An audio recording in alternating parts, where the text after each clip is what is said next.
I've been fishing since I guess I was about 2.5, 3 years old with my father, his father, my great-grandfather. So I'm fourth generation fisherman. I used to ride my bicycle to a small lake in East Brunswick, a river. Actually, it was a big dam. And I guess I was about 13 years old.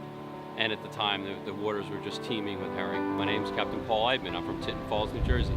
I am the owner and operator of Real Therapy fly and light tackle fishing charters. I've been on the water, I'd say, since the early 70s, and there were definitely way more herring. You could walk on the herring back then.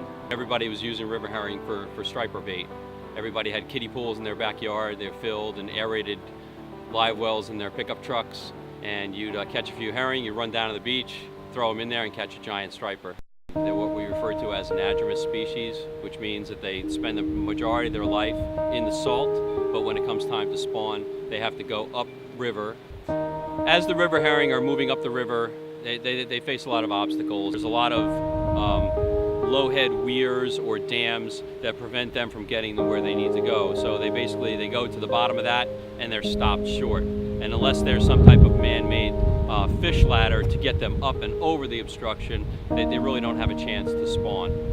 One of the ways we can get fish past an impediment up to the historic spawning ground is through a device called a fish ladder. Shad and river herring are looking for the current to tell them this way up the river. The water moving at speed is what cues the fish to move towards the fish ladder. Fish ladders we assume to be less than 100%. How much less? That's what we want to know. With this project, we are looking at how well American shad and river herring are moving up the river, especially past these impediments, mainly in the form of dams. We actually tag these fish with a computer chip that's actually encased in glass, using a hypodermic needle to insert it into the abdomen of the fish. We detect the fish with the antennas because we send electric current through the antenna, which creates a magnetic field, and when the fish passes through that magnetic field, it actually charges the little computer chip inside their belly and it sends off a signal, which is the tag number. So we have antennas on both ends of the ladder, one at the ladder entrance and one at the ladder exit.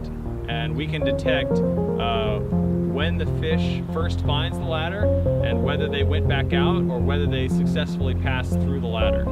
In addition to the tagging data, we're actually taking video monitoring data of all the fish that migrate through the fish ladder. We have a waterproof camera that is taking footage all day long and actually all night long using infrared.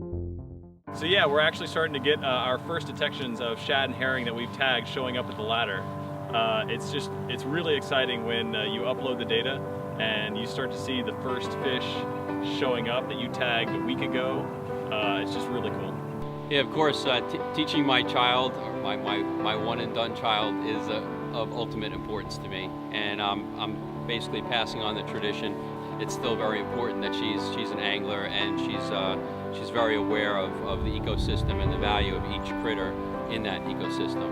And it's not all about fishing. This is really about the ecosystem. It's about everything that needs these forage fish to survive. People are excited about the return of American shad and river herring, and any way that we can help these populations recover and increase, we want to do it.